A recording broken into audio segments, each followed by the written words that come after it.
there's nothing I can't do and there's no place I can't perform. I got to protect what's mine. Don't mess with my money. Right. Who'd have thought a kid from Brownsville, Brooklyn, would be going overseas? And like I didn't know if me ever having like the big title was ever going to happen because I waited 7 years to get this. It pays to be the boss from time to time. Make the best of your minutes. I do things that represent the culture. I found out that I made a PWI on my birthday. Why do you think you haven't been signed yet? RingVille episode Isaiah Wolf. Yo, what's up, everyone? How you doing? My name is Kevin Herrera Sanchez, KHS, and welcome to another episode of RingVille. Today, I have the absolute pleasure of sitting down with the current pro wrestling Magic Dark Arts champion, the current Pro R World Heavyweight champion, the current We Are Wrestling Tag Team Ref champion. He is number 71 on the BW 500, number 492 on the PWI 500. He's representing Prolific, the American gangster from Brooklyn, New York. Isaiah Wolf, how you doing? Ah, man, it's a pleasure being here. Pleasure being here, man. Thank you for taking the time and sitting down with me. Man. Yeah, man. All of a sudden, I saw your work. I like what you've done. So I'm like, you know what? Let me pull up. I got things to say. I'm like, I hear people say good things about me, and that's cool. You know. Pulled up, super classy, super fresh. I'm like, yeah, man. You gotta represent. You know, you gotta showcase. You know, I am the mayor of New York wrestling, so I'm just like, why not dress? Why not be the part? You know, I can't be the American gangster and just be in my street clothes all the time, even though they are comfortable. Yeah, not for sure. And also blesses with all the titles. I'm like, yeah. I was walking out the house and I was like, I'm just gonna take one. And then I was like, I'm a champion of multiple promotions, so it's best if I just bring them all. Exactly. Yeah. Just flaunt them, you know. Yeah, That's what we're here like, for. I earned it. You know, like, Exactly. true. Exactly. You've been wrestling for over 10 years, and you've worked in various promotions all over the U.S. and all over the world. Yeah. What do you think are the skills that you bring to the table that allow you to not only work in so many areas, but also thrive? Versatility. Allow myself to listen to the crowd. Allow myself to adapt to changes. One of the key things I learned is what is a crowd invested in? I like what is the niche market that they gravitate to? What makes them come back? What can I do to please them? Whether I'm the person that they're cheering their heart out for, or they're booing with the absolute hatred. Just pretty much having the ability to tell that story while also doing what I do best. It sounded like you were describing how to read a crowd. Yeah. What are the aspects of the crowd that you pay attention to know what like gets them reactions?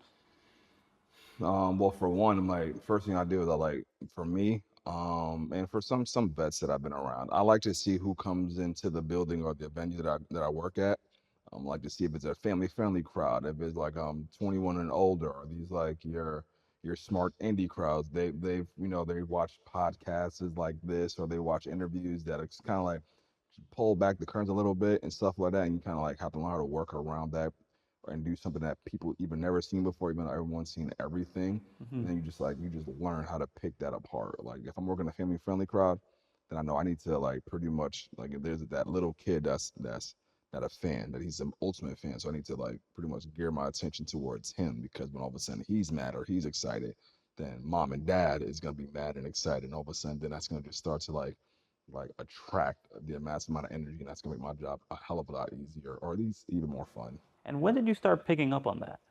Um, I would have to say like my 5th year or so. I think like not even just my 5th year. I think when I became a trainer at Warriors of Wrestling, I can't teach students to do something if I don't practice that myself. And then little Yeah. by little, as I sort of like training like people that want to learn the business and learn wrestling and stuff like that, you kind of like learn as you're teaching people the things or foundational pieces that that was instilled in me. And then little by little, I was like, oh snap! I'm like, oh okay. I ain't got to do 1,000 moves to get over him. Like, and I'm like, all I just got to do is connect and be authentic and like not really be too much of a, of a like a character as more as like a persona, and just be myself and just like get what I do very well over, and then it just like resonates with everybody else. And in terms of being yourself and like figuring that out, how do you then tie in those wrestling characters such as Kill Wolf Kill or just Wolf or the American Gangster or the Mayor of New York City? How do you tie that into your overall presentation when you're out in front of a crowd? Well, Kill Wolf Kill is like the point, like we have reached a point of no return where you have utterly pissed me off without any rational excuses or whatnot, to the point where it's like, yo, I omit every logical bone in my body not to kill you. So now I have to kill you, or damn near bring you close enough to death where you want to die. And that's where Kill Wolf Kill just like kind of like just was brought. Like I'm like, I always had a dark side, but it's like, you trying to keep it because you ain't trying to go behind bars and Right. stuff like Yeah. that. So I was like, I'm like, That's oh, fair. so I'm like, hold up, all right, cool. This person wants to take the things that I worked hard for. And in any other situation or in civilization, I'm like, yo, I gotta protect what's mine. And Hmm. like, if I have to kill for that, then so be it. And if I could do it in the wrestling ring, then so be it. So that's when the whole Kill Wolf Kill like moniker came out, and plus it's just like another layer to my persona and stuff like that. How do you then think it's time to maybe not essentially evolve, but kind of move on from one persona to the other? Well, everything is in phases. The American Gangster is pretty much what you see, dapper as hell. But this American Gangster is like, well, for one, it was a nickname I got from a fan. I was Okay. at a show, and I think I came in dressed. I came in dressed very very polished, and like a polo shirt, like Hmm. something not crazy. Yeah. And all of a sudden, one person was like, "Oh, look at you looking like Denzel, American Gangster," and I was just like, taking that. I'm gonna rock out with that. I like that. I'm like all of a sudden, because what he represented was like he was violent as hell, but it was like, don't mess with my money. Right. So I'm just like, I'm the same way. Hmm. But I was like, all of a sudden, like you have to do things to build an empire, prolific being that empire, and all of a sudden, sometimes you have to go through phases to get that done. He's like Wolf, street dude, hungry. He's gonna break a lot of laws to get to where he got to get to. American Gangster, established figure. Like if you mess with him, there's going to be hell to pay. But all of a sudden, he's also going to reap the benefits of his hard work. So yeah, nice little jewelry and stuff like that. Yeah, I'm Hmm. like, it pays to be the boss from time to time. And then Kill Wolf Kill is just, yo man, don't push me. And you've been in the ring with countless people who are some considered some of the best in the world, Yeah, such as like Masha Slamovich, Darius Carter, Yaya, the main event, Sonny Kiss, just to yeah. name a few. Like, how has being in the ring with them improved your in-ring? It made me better in regards to ring psychology. Well, Carter definitely made me better when it came to ring psychology. With Masha, it just made me better when it came to my aggression. Okay. But that was like, I would say, like year 6 or 7 of my career. To be quite honest, the person that actually brought me into a bigger light, my first ever big match, ironically, you're wearing his T-shirt. like, Hmm. yeah, I wrestled Swerve like long time ago, like 2018 or so, and that was like one of my big matches, and I'm like, and one of my most like naive and nerve-wracking matches, because I was like, I knew he was going to NXT. I was like, yo, I'm like, I want this opportunity. I had a relationship with him, and I still have a relationship with him, but I was like, yo, I need to have a match with you.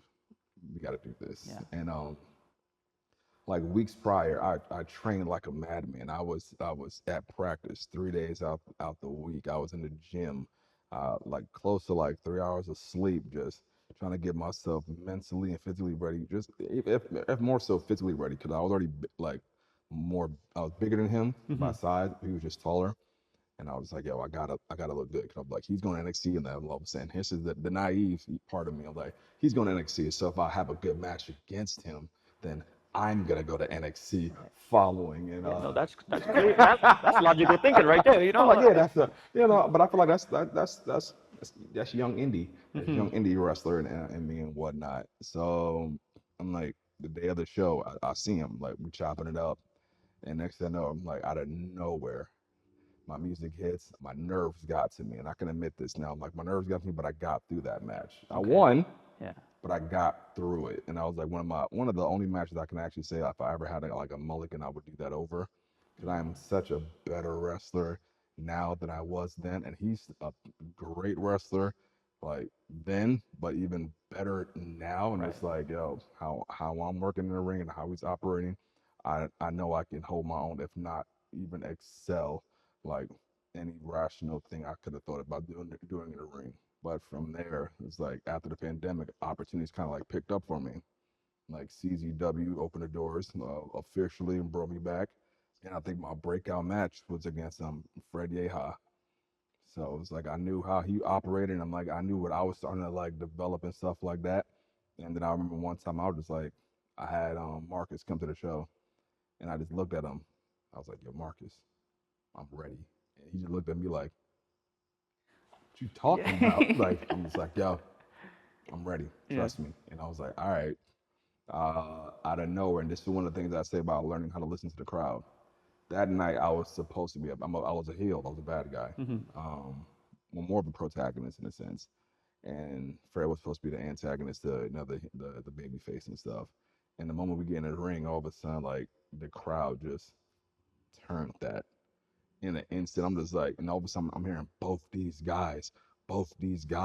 They don't even ring yet. We're just circling. Yeah. But it was just all of a sudden what he brought to the table and what his presentation, and then me finding myself as a singles guy at CZW bringing to the table. That it was just like, well, I guess we were about to turn this Yeah. around and stuff like that. And then like little by little, like might have been like a 4 to 6 month program. And next thing I know, I wound up like having this great story with him. And then I don't know, I wound up becoming like one of the top baby faces at that promotion at CZW. And then things kind of like snowballed little by little for me. You think it was your experience that helped you be able to figure out that situation in that match? Um, that is well, I would just say like something just like started to register almost like I've always been with my team. I've always been with Prolific. We've all been around each other and stuff like that. And though I always people always associate myself as a tag team wrestler. I'm just like I've held this for damn near 4 years. Like Right. I got Yeah. 2 single belts. I was like I can wrestle singles people. Yeah. Um, this is just one of the things I know CZW wanted to like test the waters with, and all of a sudden DJ was like, "Yo, I see you as a singles guy," and I was just like, "All right, I just gotta prove it." So any opportunity, any of the little singles matches that I got, I made the best of it. Whether it was like 5 minute matches, 10 minute matches, the match with Fred, I remember getting a phone call like, "It's 8 minutes." I was like, "All right," like just know you got 8 minutes. I was Yeah. like, "All right," he's like, "You got to make it work in 8 minutes." I'm like, "Well, if I can't make it work in 8 minutes, then I don't need to be Yeah. here." Yeah. But yeah, but I was like, I just realized I was like, you know what? Just be in the moment. Listen, Hmm. be in the moment. You know what you do. You know what to do, and just tell a story. And it just like just it worked. And then everything, crazy things started happening for me. What do you think is harder, structuring a match where you have less time or structuring a match where you have a lot more time? Uh, I could say recently I've been structuring matches with like close to like no time at all. And this is like well, that's one of the optimists, the curse of being good. You get double booked from time to time. So like sometimes you have to work on matches and either on the fly in the ring with a person that you trust. Hmm. Ironically, Pro Wrestling Magic for the Dark Arts title, triple threat cage match. If anyone watches it, it's on IWTV. Great match. I think like 15, 20 minutes. Nothing was called. All of that was literally on the fly between myself, Carter, and Smiley. And I give them credit because those are the guys that I was put in the ring against or put in the ring with early in my career. So Carter actually was around when I broke in. Hmm. So like I was on like year 1 while he was on like year like 15 or something like that. So he literally watched me grow in the business as well as Smiley and stuff like that. So be like the still the rookie, but all of a sudden now I'm kind of a vet my damn self. It was just like oh we just going. I'm like all right cool. I don't yeah cage man. All right cool.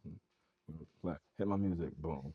It's like that match was crazy. It's like Come on, like you knew, it's like, like all right. yeah, Like, yeah, shoot. you hit a little, I'm like, like nah. It's definitely one of those matches where all of a sudden it's like all right. Like I'm here for a reason. I'm like I know where I want to be. I'm yeah. like I got to be patient. I'm just like I have to give myself credit, even the times where I don't feel like I'm doing enough. Hmm. But it's like those little things. It's like I bet I'm doing something right. If people are trying to like instill trust in me and just like being like a cornerstone or figurehead with certain things. Right. And you talk about like either somebody or a company having trust in you. Yeah. You've been the R world champion for, you said, over 1,000 days. Yeah, over 1,000 days.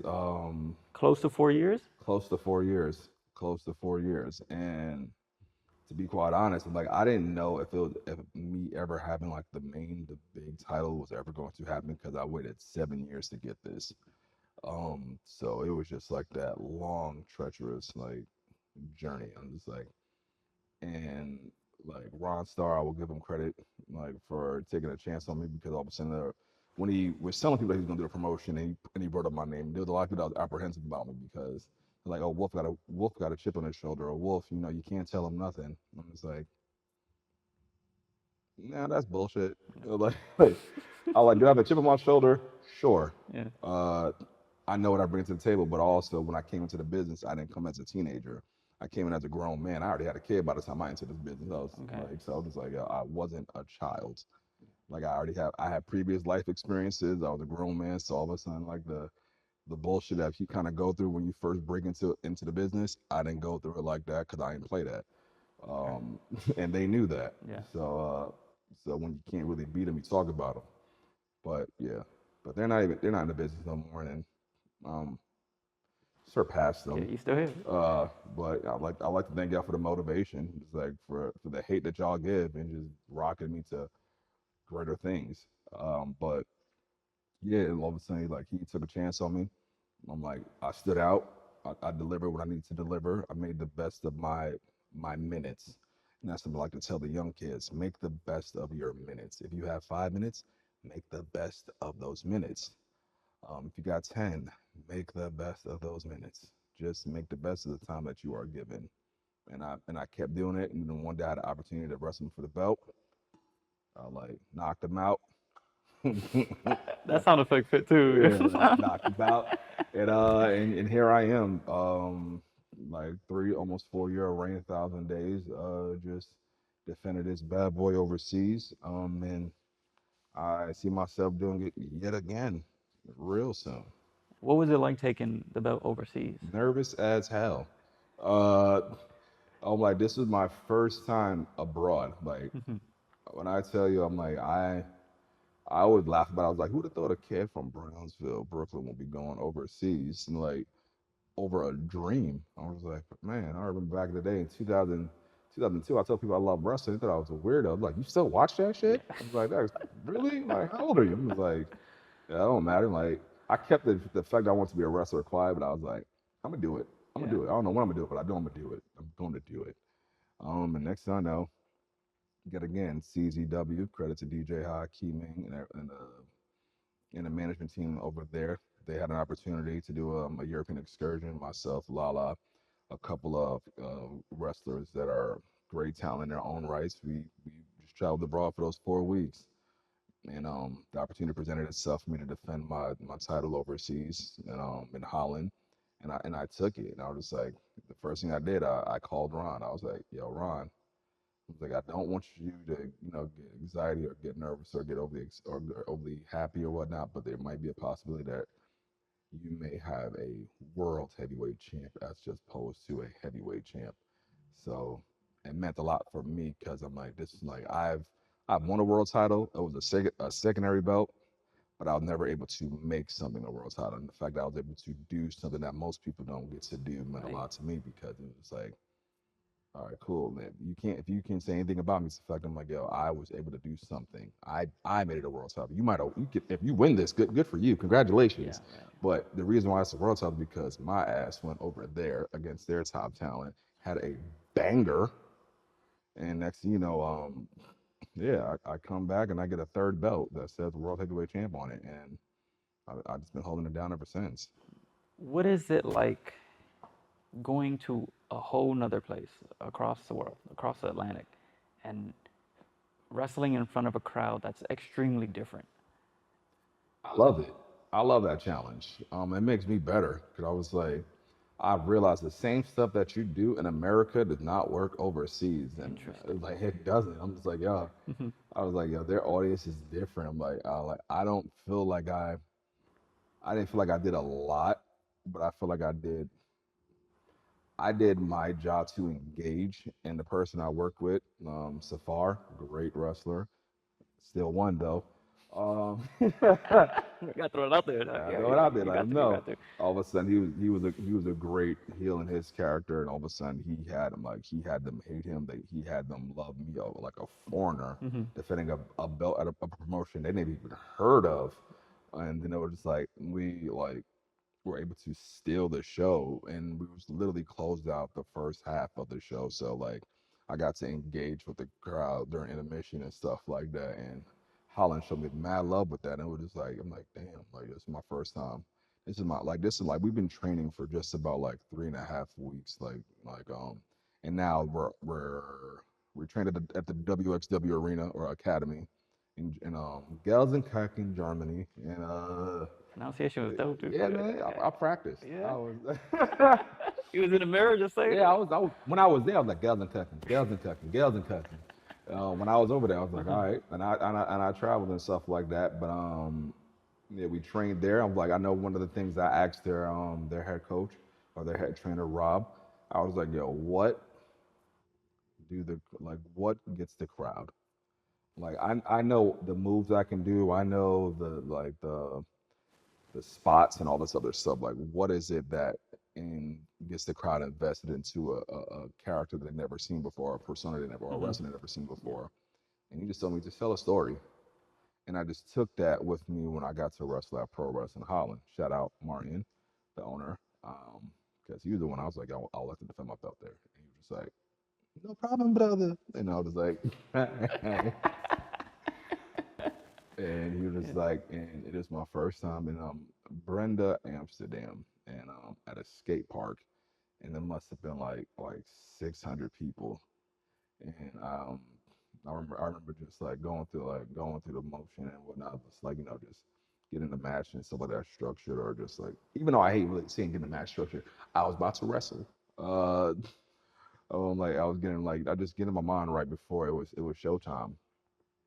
And all of a sudden, Safar goes out, the crowd starts doing him, and next thing my music plays, and I'm just like, and it's like a nice little walk down this staircase because it's a skate park. A nice little walk down the staircase to the ring. No barricades, just through a sea of European people, and it's Okay. like hearing my music overseas, hearing them say and like defending the pro wrestling our world heavyweight championship, and then all of a sudden hearing my name, hearing that, and just like yo, like wrestling in front of like I think like 600 to 700 people at a skate park, and just like having the place erupt once you get the one, two, three, and it's like, and I don't tear up or cry or often or whatnot, and I sucked it up. The only thing I could do to get out there like emotional like I did. I was like I just belted out, ha Yeah. let's go.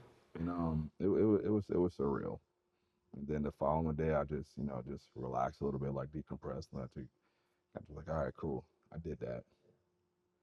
Now we're on to the next show. Like That's it. now we got now we did this. Now it's What's the time next to thing you do? yeah, like wrestling in Germany for WXW, and now it's like a mission that I want to do because I sent my resume out to them like I think I was like 3 years in. I didn't even know they were in Germany. I was like, oh, WXW, let me just let me try it. Let me just shoot. You never I'm know. just gonna shoot it. And like somebody was like, oh, we're in Germany. I was like, oh shit.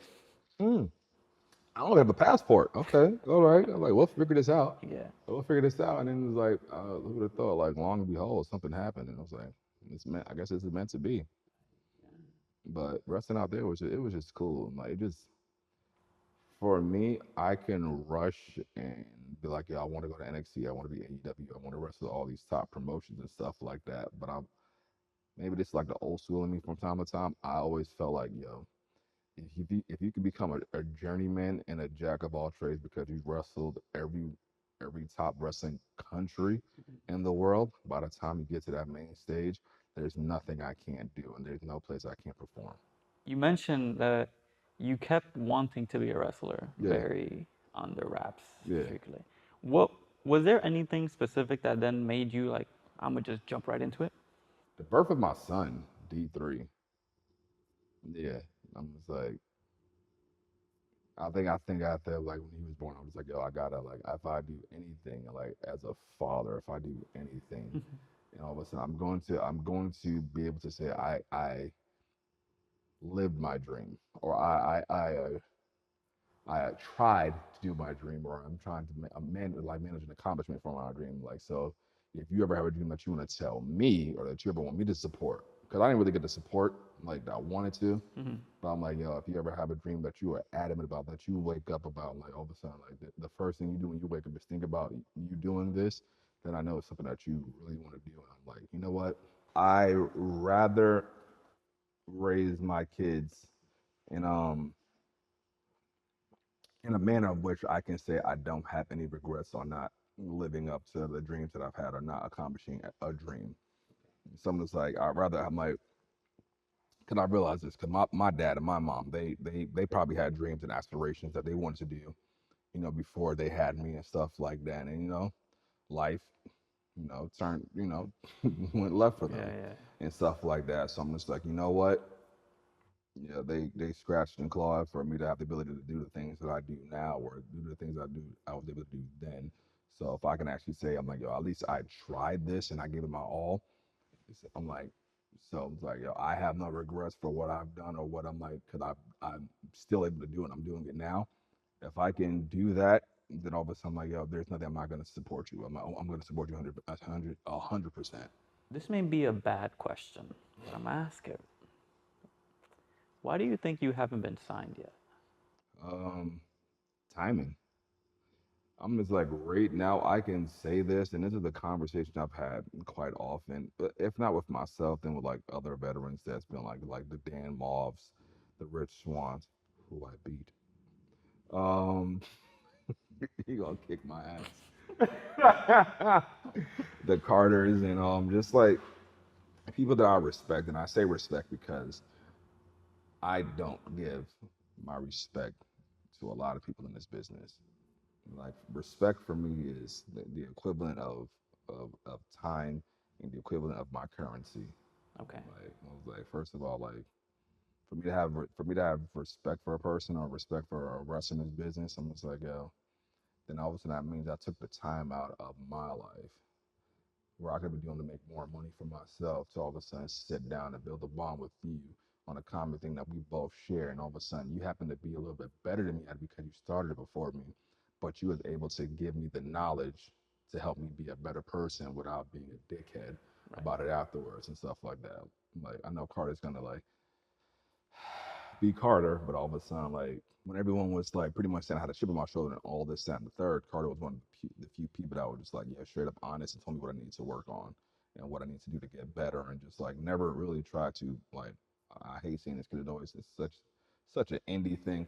Bury, bury me and stuff like that. He wanted to see me develop, and he was like, but like, I'm not going to hold your hand. It's up to you to do that. So I did that.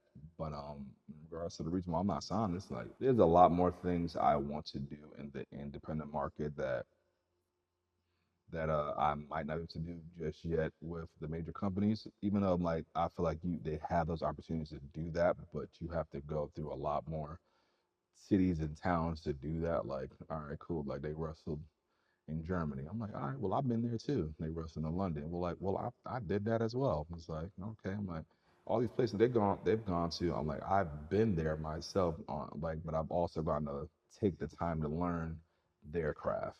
Like, I'm patiently waiting, Hmm.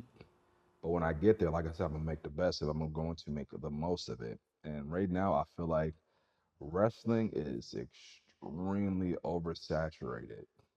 And when I say oversaturated, I mean like there's so much of it, Yeah. and there's so much of just one or two products that you don't really get to see like the independent market, which pretty much builds like wrestling and stuff like that. And don't get me wrong, like, yeah, I might get a lot of hate for this and stuff like that, but the NIL deal, like, yo, I'm happy for those kids and stuff Hmm. like that. But it's just like wrestling wasn't your first option. The sport you played on a collegiate level was your first option, and all of a sudden, because you happen to already be in that finally, you're still young, and you're still eager, and you're still young, that you're able to like be molded into Hmm. their product. Right. And that was one of the things I feel like the NXT Black and Gold era was like one of the pivotal learning curve or learning points in my career. It was like, yo, you had established indie stars going into a WWE system. So it's like, yo, if I could see a person I've seen on countless occasions, like a Adam Cole, or like a Red Dragon, Kyle O'Reilly, and Bobby Fish, and I'm seeing these guys who I've actually shared locker rooms with, like do their thing on that stage. It's like, all right, cool. You can teach vets of the game their style without having to stop them from being them. But with that being said, it's like there's also a little bit of animosity because you're like, if you're NIL kids, you're like, oh, man, like, you're in a great situation, man. But it's like, yo, do you really love wrestling when all of a sudden you're getting stiffed on pay? Hmm. When you're doing the drives for $20, if that, Right. it's like all the hardship Yeah. that comes with that grind. It's like that tests your love for it. Yeah.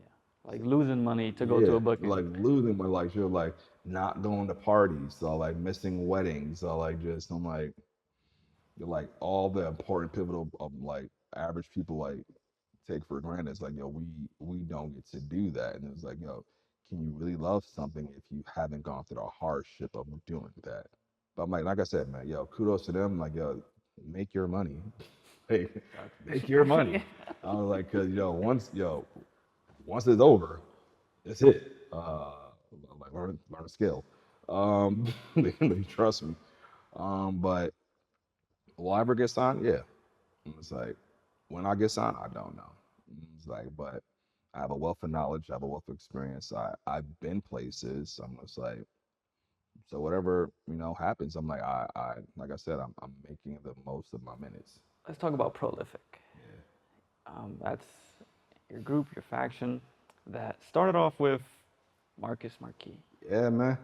and then grew on with Ruthless, Lala, Yeah, and we Tiger got, Taylor. we got to get it correct. Like I like to go in numeric order. Okay, okay. Yeah, it started off with myself, Marcus Marquis, then Tyree Taylor, then Ruthless Lala, then the Wise brother A.R. Jones, and it actually started off because for me, I do things that represent the culture or just like I see what's not out there and I try to like take the opportunity and make like I said, you probably hear me say this a lot, make the most of my minutes. And from what I saw on the indie scene, like there were no black factions. I'm like not and if there were, they weren't there for a long period of time. Okay. And that it didn't bother me, but I was just like, yo, I'm like, yo, there's a, a plethora of young black talent in the indies that are not getting seen. And I was like, and not all of us have to do like a dumbass gimmick to get ourselves over or pretty much like belittle our like not even belittle but demean who we are as men to like showcase what we do. And I remember pitching this at Warriors of Wrestling. I'm like, yo, I just ended my mid card title run, so I was like, yo, I already know how the booker at that time was. I didn't want to get lost in the shuffle, so I was like, yo, I got an idea that I want to pitch.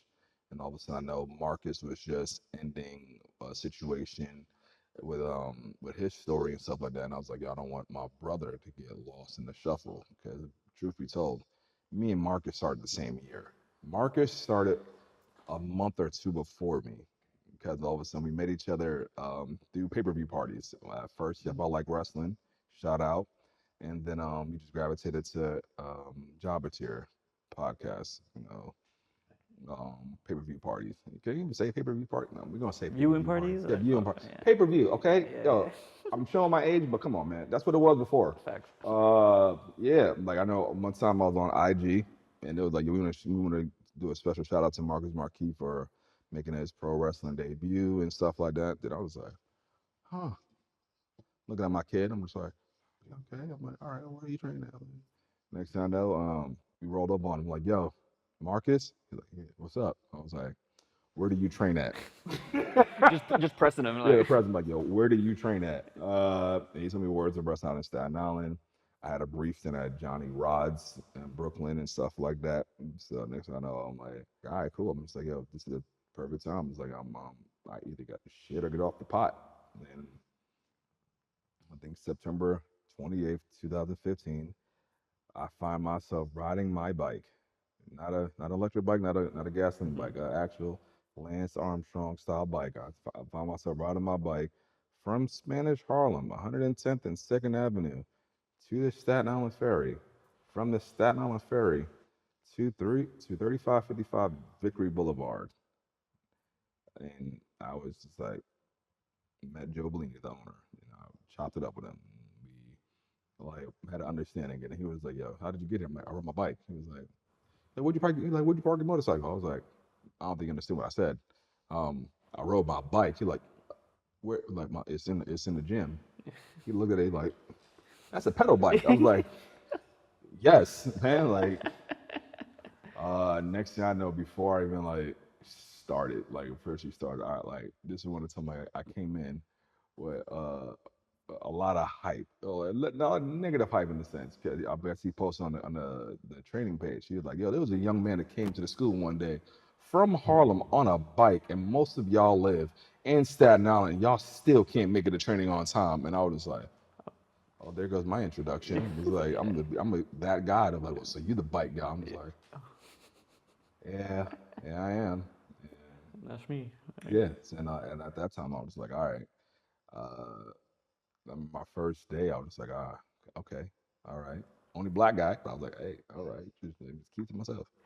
Hey, I was like, just keep to myself. I was like, I kept hearing my dad in the back of my head. There's only like, yeah, pro wrestling for white people. Like, I was like, the hell? Like, that was my dad's thing because Yeah. he knew I love Bret Hart, and I was like, my dad was my first hero, but Bret Hart was like right there behind me. You're So, right there. yeah, so my dad wanted to shut that down. He was like, who's your hero? Bret Hart. Bret Hart don't like white. He don't like black people. I was like, whoa, dad. I was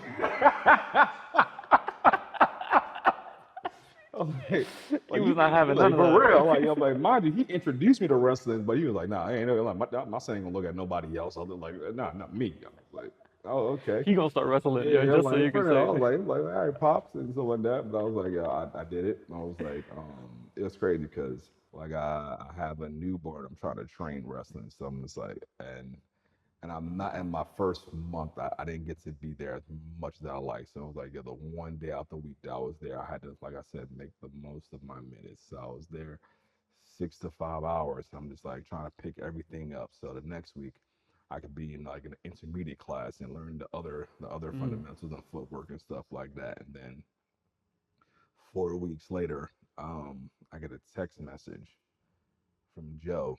Uh, hey, Wolf. I hope you have wrestling gear. Could you have a match? I'm just like, huh? Like, I only been training for 4 weeks. What you mean I got a match, man? I was like I was picking things up and stuff like that, but I was like more the lines of like, all right, I have no gear. I was Yeah. like, I don't even know where to I'm get. wrestling in gym I shorts. was Like, like, I don't even know where to get gear from. Like, I went to some MMA store out down in like Tribeca mhm. and bought some baggy, baggy MMA shorts, and it was like, as I see the evolution of how I am now, then Yeah. it makes me cringe. Like, I can't even watch my old matches, but I'm just like, yeah, it just kind of like gravitated, and then one of the I think the most fondest things I got to do, or like most inspiring thing I could say that helped me break into like the business was I had like a 20-minute conversation with AJ Styles. I was like, I always admired his work, and I Mhm. actually got to like to have a chance to like talk to him at a show and stuff like that, and just like pick his brain and tell him that I'm breaking in and stuff, and just like he gave me like nice little gems and like things to try and focus on and like take your time and stuff like that. He's like, I had my first match after 4 weeks. I was just thrown in, and then the Brethren, I'm like, yo, I'm on the AJ Styles course, bro. Like, let's go. Nice. 4 weeks, had a match. I'm like, yeah, but it was yeah, that was myself and Marcus, and I know I sidetrack. I'm sorry, I sidetracked, but yeah, I'm like, me and Marcus, I was like, yo, Marcus, I got an idea. Me and you tag up, blah, blah, blah. He was like, all right, Oos. I'm like, bet. We said Oos first. Uh, That's that funny. yeah, we said it first. Yeah.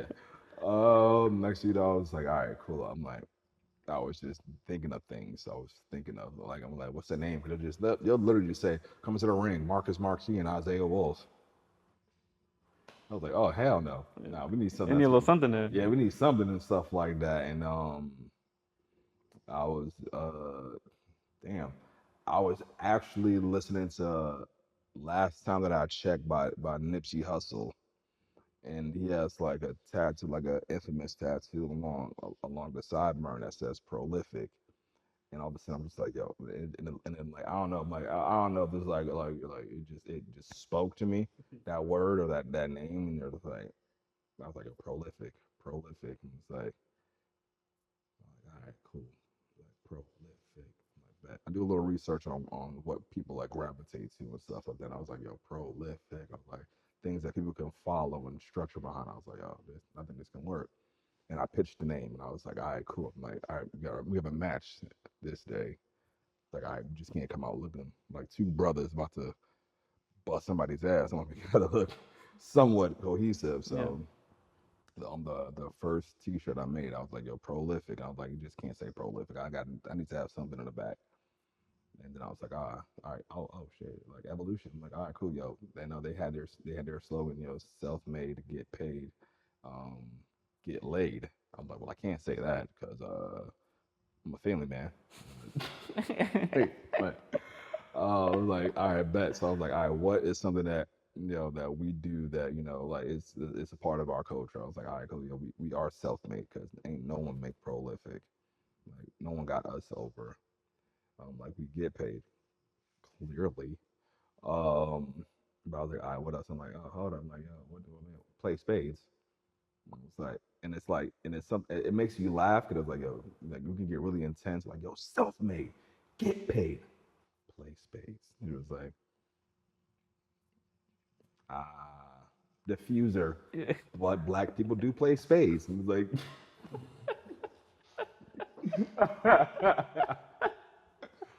but yeah, I'm like, yo, that it worked out. It kind of went off with a hitch. I was like, believe it or not, Brandon was actually a rival of mine. Hmm. Sorry, spilled the beans. Yeah, his middle name was Brandon. Middle name, yeah, who would have thought? Marcus, Brandon, Marquis. That's great. Nerd. Um, yeah, but I pitched the idea. I also did my research. I was like, all right, man. I was like, every stable, you need to have like your centerpiece. You need to have like the right hand, like you need to have your heavy. So I was like, yo, I knew Tyree from Johnny Rods back in the day when he was Tiger Tyree. I said it. I'm gonna show you the pictures later. I was like, yo, and Tyree was like, he had the experience as well because he was coming from Booker T, Johnny Rods, like, and he was making his way to New England Wrestling Academy, which has like a plethora of like talented people that came out of there, or the former Killer Kowalski school.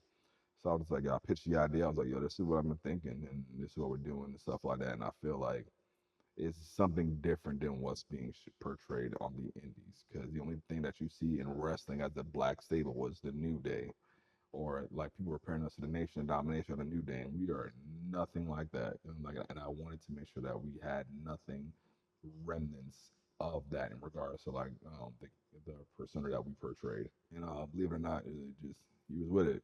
Crazy enough about it, I feel like everyone that's in this group I've wrestled, because I wrestled against Tyree, and it was like, all right. Like one day he'll tell you the story of how what happened in the. I'll say it. Like we was in a match and he hit me with an avalanche in the corner, avalanche splash, and I remember just like I think he knocked the fart out of me and I held him. He just came in the corner looking like a big ass baby. Ah! And I was like, I was like, I'm like, hell no, he's gonna stay here. I'll tell you, I farted. He was like, damn you. I was like, yeah, I was like, we just clicked ever since. It was like, it just was like, yo, we all clicked within the locker room, just like jonesing as if we knew each other for years and stuff like that. And I was like, yo, one of the things I wanted to like portray is like, yo, these are not people I just work with. These are family. Like I've been to their house. They've been to my house. Mine was like, yo, we've crashed on each other's couches. I'm like, I wanted to have something where I could be in a car with someone for more than 15 minutes and not be like, get your ass out. Right. Yeah. Um, and all of a sudden for like a year and a half, things started to click and stuff like that. Pandemic happened, kind of like slowed it down, but not I wouldn't even say it slowed it down. It kind of like it reorganized or restructured for us. Okay. Because wrestling, like I would say, the pandemic era of wrestling, kind of like it cleansed a lot of bullshit that was in there. And like I said, through that cleanse, we were starting to like get looked at a lot and have a lot more opportunities, and we made the most of our minutes, and it just worked out. It worked out. Came to CZW as a trio. Had a match against the Rep, and now like that factored into there. Then Lala came up around that time, and apparently Lala wants to wrestle me. I was like, I don't know why. Like I'm like I am a murderer in this ring when it comes to wrestling females. Not saying I'm not a murderer against guys. I don't want you to think Wolf only goes hard against females. No, I go hard against anyone in the ring. I don't play favoritism. Like I whoop your asses equally. Um, but she was like, "Yeah, I want to wrestle you," and I was like, "You're not ready. You're not ready." I'm just like the first thing you do when you come back is you want to wrestle me. I was like, "Nah, God." I was like, Go somewhere else. go on with that shit. But she was adamant, very adamant, to the point where she started calling me out, and then I was like, all right, you ain't gonna embarrass me on social. Now, mind you, I already had the idea of adding Ruthless Lala. I was like, you know what? All right, cool. I have centerpiece guy, right hand man, big man. Need a woman that can actually work, that can hold her own, and all of a sudden, I can that has believability. Like like it was very few black women in the indies at that time that did that, so but Rufus Lala stood out, and I was like, all right, this is the person. Chopped it up with her, and whatnot. And her thing was, before I join this group, I gotta face the leader. I'm just like, there's so many other people that you can face. So like, we did our thing for a year, and then eventually I was like, yeah, I gave her the model T-shirt, and then here she is and stuff like that. Um, I think a year later, or like 6 months later, brought in my wise brother. I was just like, yo, like I said, I'd always do my research and I always see what works and what fits and what stands out. So I was like, all right, cool. I got my right hand, I got my big man, I got my female, and I want a manager. I want a person I actually have a good rapport with, that's believable, that I can vibe with, that fits the dynamic of this crew. And A.R. Jones did that because he was supporting us when no one knew who Prolific was, and I was just like, it only felt right. Cause I was like, all right, bro. I'm like, yo, you ain't gonna just rock my shit and not know what you're in for. I was like, so if you're gonna ride with us, this is what I'm gonna need you to do. And this is the thing I told everyone. I was like, yo, I'm not just making a group for this for play. I was like, truth be told, like, yo, this Prolific the mob, bro. Like, yo, once like if I choose you and I rock with you, and I'm like, and I'm vouching for you, I'm just like, yo, this you in this. Like, ain't no bullshit. I'm like, yo, I don't sleep like that. And I'm not sleeping like that not because I have insomnia, it's because I'm constantly thinking of ways to improve this brand. I know one of the things I told them or I was talking about was prolific prospects. I was like, we ain't gonna be here forever. So if I can try and continue a legacy, we're up and coming like young black talent with a good head on their shoulders that want to learn the business and pass on the business, then all of a sudden I'm gonna start that program probably about 2026. But right now, Wolf, Marquis, Tyree, La, got to do prolific things as a group and singles. But we are definitely looking into that. And there are some cats out there that I have my eye on that can pretty much like hold their own in that when that time comes. Fire. What are some of your proudest accomplishments in your career so far? Well, this 1,000 days, what? 1,000 days is crazy. Uh, There's a comma in there. I was like, yeah, man, like, come on, 1,000+ days. I see like that's I wouldn't say that's a tough question, but it's like more of a time that's a question that I have to like constantly reflect on.